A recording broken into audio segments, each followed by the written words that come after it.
Joining us now, host of the Independent Americans podcast, Paul Rieckhoff, and MSNBC political analyst and former Undersecretary of State for Public Diplomacy and Public Affairs, Rick Stengel. Okay, so amid the Epstein drama, Donald Trump is trying to distract. He's gone through a litany of some of his greatest hits. Look over here, look over there. He's now landed on Russiagate, and he's got a new villain in Russiagate. It's not just Hillary Clinton any longer. Now it's President Obama. And Pam Bondi says she's going to appoint a strike force, her words, to review the material that Tulsi Gabbard released about what happened in 2016. Paul, it's going to work? It might work to distract some people if that's the intention. I think, this is part of what I think they brought Tulsi Gabbard in to do, was to be an attack dog on these types of issues, and especially against Democrats, and she's a former Democrat. I think Trump likes seeing her do that, especially from the White House. But I think the bigger issue, it was disgraceful, I think, in my view, divisive, bad for our national security, for folks overseas to see the current president sending someone out to essentially attack the former commander-in-chief and multiple former commander-in-chiefs looks like a country at war with itself. And I think it's deeply, deeply damaging to our international standing and our alliances. But it's not going to distract from Epstein because there's bipartisan interest now. What's interesting, though, is that it's not just Tulsi Gabbard who's coming out and saying this at the White House podium. It's not just Tulsi Gabbard. It is formerly some of the lawmakers that you would consider a little bit more sober, including John Cornyn. And now he wants a special counsel to investigate this. Let me play what John Cornyn said about that.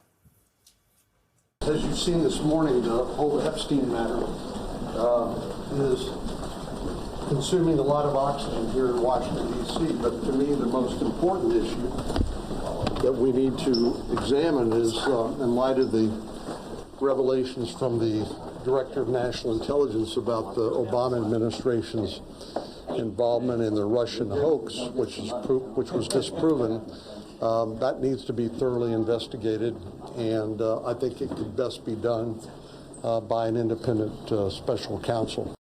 Why would John Cornyn be getting involved in this? Is it because he's facing a primary from Ken Paxton in Texas, and he's got to move even further to the right and engage with this stuff?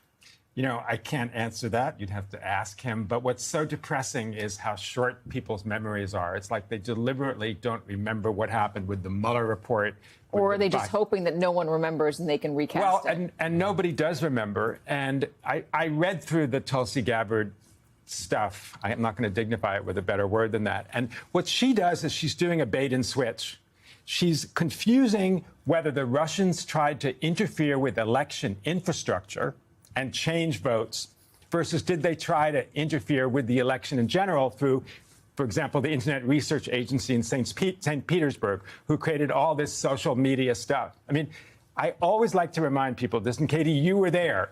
In Volume 1 of the Mueller report, among the many, many examples they give how someone at the Internet Research Agency in St. Petersburg organized an anti-Hillary Clinton rally in Palm Beach, hired an actress to play Hillary Clinton at the back of a flatbed truck, which they made to look like a prison, and said why she should go to jail. That was all done by the Russians in St. Petersburg. And there are thousands and thousands of examples of that. That's indisputable. The question of whether they did influence the election, that's still up in the air. People can debate that. And the question of whether they tried to actually change the election infrastructure is also debatable. Yeah, but let's get this straight for a second, because it was years ago and it has been litigated a ton.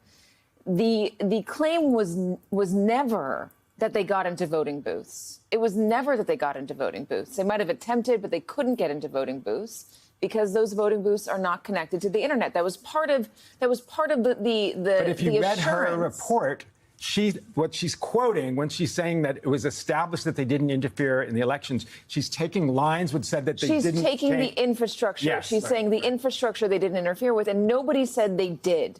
She is. They were, but they didn't at the time. The question of the Russia investigation was the influence that Russia had, the influence peddling scheme that they were perpetrating, and also, was there any coordination Yes. between Donald Trump and the campaign Yes. on this influence peddling.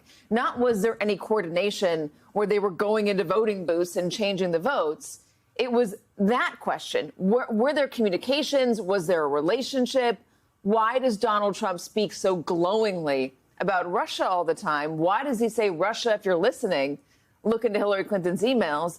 And then why does Russia do that very thing, or attempt to, right after that? Yeah. Well, what was established in a bipartisan way led by Marco Rubio was that Russia attempted to meddle with our elections. I would argue they have attempted to attack our elections over multiple years. And I think what's happening here now is also it's a reframing of Trump against the world. And it's their greatest hits. Let's pick Obama. Let's pick Clinton. Let's throw Russia in there, too, because he's now changed his posture against Putin. And that's what the base likes. That's what forces the alliances. And that's what puts Trump in a more powerful position as he sees it. But is Trump against also the world. forces us to sit here and have to straighten it out. Sure. And spend, this 10 minutes here on the show saying, OK, hold on, here's what happened in the Russia investigation. And what's the adage when you're explaining you're losing? I don't mind it because I think we should. Part of our job is to remind people of what happened, to remind people of history. Americans have a very short memory.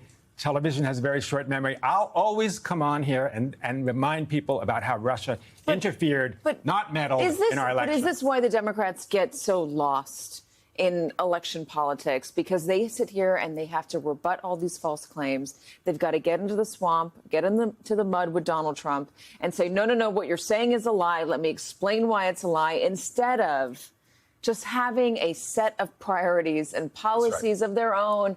They can ignore this other stuff and they can just say, here's what we want to do. Focus on that instead of, this is why I question their involvement in the Epstein stuff. Is it a good idea to go down that rabbit hole with them, or is it better to stay above it, let them self-inflict their wounds, as James Carville argues, and say, I want to fix your life. I want to fix your pocketbook. Here's how I'm going to do it. Well, they're always letting Trump control the narrative and control the tempo, right? They're always reacting. They're chasing it. They're always responding instead of offering an alternative. They still haven't snatched the narrative back. I think Gavin Newsom did it for a couple days, and then it kind of fleeted away. They're still leaderless. It doesn't look like they're unified on message. But also, Trump wants to continue to divert away from Epstein because Epstein's hurting him.